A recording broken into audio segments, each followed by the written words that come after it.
Tumula ka na pala? Okay, miss. Pakita mo sa kanila na unang beses mo nakatanggap ng bulaklak. Third. Uy, pinagmalaki yung iba. Ilang pieces? Isa? Hindi, Ay, ilang piece? Yung first. 6 ba? Half dozen. Yung first. Okay na galing yung una. Nakaklase ko. Valentine. Pangalanan Hindi mo. yung pagbagayawa. Nakaklase ko lang yun. Oh, sino pa yung pangalawa? Si Linaw. Ilang pieces? 6. 6 lang? Half dozen? Parang donut lang? Ito. 2 dozen.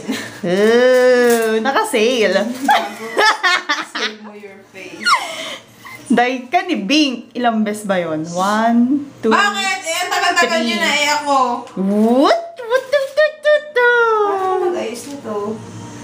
Ngayon, nilalagay na ni Missy ang mga flowers sa vase na ninakaw niya sa akin dahil walang vase ang flowers niya. That is so cheap. Ano naman masasabi mo sa flowers mo? Ganda.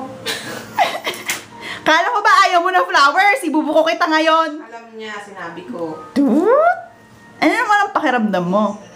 Shock. Shock? Deliver dito? Oh.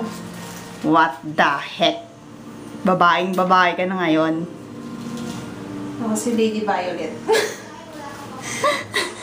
O siya, magbabay ka na at manonood ako ng 100 Days to Heaven. Bye.